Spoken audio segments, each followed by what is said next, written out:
Welcome to Friday Takeaway. This week it's all about rubber in the form of Top Glove and Karex. But before that, kind of a rocky week for the markets overall thanks to a whole handful of factors, starting with the ongoing US-China trade talks, which were supposed to conclude ahead of the March deadline. But according to a Reuters report, that could stretch to May or June, or maybe even be concluded in April, which means nobody knows. What we do know is that China has made some proposals on some of the US's main demands related to transfer of technology and intellectual property rights. Currently, US reps are in Beijing, but next week the Chinese side will be in Washington for talks. On top of those worries, Brexit is still a little bit of a mess, as they say, with UK PM Theresa May saying that she is prepared to actually quit if her maligned Brexit divorce deal actually passes, which means another leader will then take over the EU negotiations. The KLCI was not affected, but all the Strom and Drang meant a very range-bound kind of trade as we end the week. Part of the uneasiness could have come after Bank Negara adjusted down ever so slightly GDP growth forecast for 2019 to be between 4.3 and 4.8%. Earlier expectations have put it at 4.9%. Biggest potential curveballs? Commodity prices and the outcome of the trade war.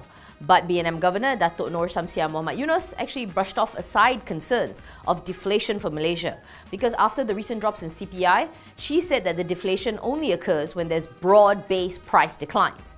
And despite the fears, she doesn't believe that the US will go through a recession. A bit slower, but not recession.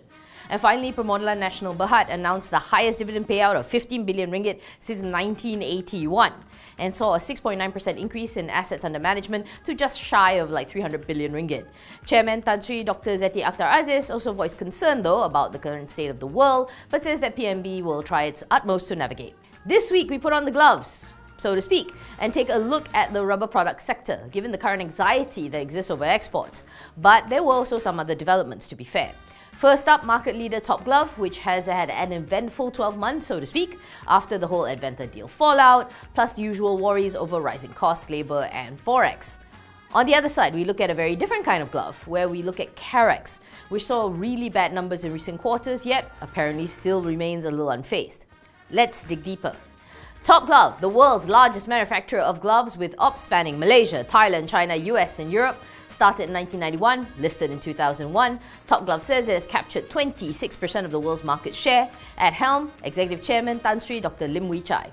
Top Glove's recent 2Q FY19 net profit came in around 3% lower to about 106 million ringgit because they had to pay more income tax, as its tax reduction allowance had been reduced, ironically. And this is a contrast to revenue that actually grew 21% to 1.15 billion ringgit. Half-a-year earnings also pretty flat. So Ah Feng Huang Cap says that it believes that Top Glove's China ops were negatively impacted because there was a change to recent environmental regulation. This allowed some other players back in, driving down average sales price. If taking out the China ops, PBT would actually have gone up. Back in December though, Top Glove had found itself with a massive image issue because it was alleged that it had breached limit set time for workers' overtime. Its share price has been slipping over the past 6 months, hitting a 6-month low of 4.32 ringgit since the beginning of March, but it has been regaining some ground. Top Glove is expecting 15 to 20% reduction in factory worker headcount as it increases its automation and digitization efforts. This will not only help to keep a lid on costs, given that factory workers actually make up more than half of its workforce. It would actually help to reduce mistakes, which could help margins be over 20%. And speaking of margins, JF Apex actually is expecting better margins in the second half of FY19, thanks to lower finance costs and lower tax. Going by Bloomberg data, analysts seem pretty split between buy and hold on Top Glove, with the highest target price being 6.80 ringgit given by Credit Suisse, while at the low end you are just looking at just above 4 ringgit. Ah Feng Huang Cap actually upgraded its call on Top Glove to buy on valuation, but at the lower TP of 4.90 ringgit. From its humble beginnings in Johor, Karex is now the world's largest condom maker by volume, with ops in US, UK, Malaysia and Thailand. The company actually is still run by the original family, with the 4th generation head honcho CEO, Goh Mia Kiat.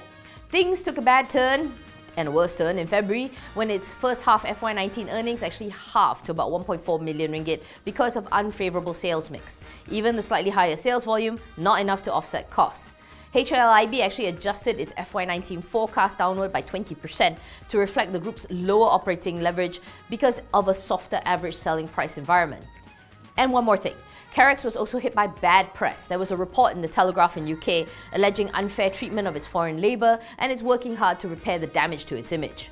The CEO actually did come out to say though that investing in Karex would be for the very long term. Afin Huang Cap seems to agree with this, saying that the long-term outlook of Karex venturing into OBM, own products, remains attractive, but gonna be for the long game, and the short-term outlook, meaning about the next year or so, is gonna remain challenging. The company is still a size king though, with the ability to produce over 5 billion pieces of condoms annually. Sell, sell, sell, sell. Of all the analysts who cover Karex, they're all calling a sell. Target prices range from about 37 cents to about 29 cents. Looking at the share price, it actually halved over the past year, from around 80 cents where it started to where it was now. But the lowest had been back in January, where it was 38 cents.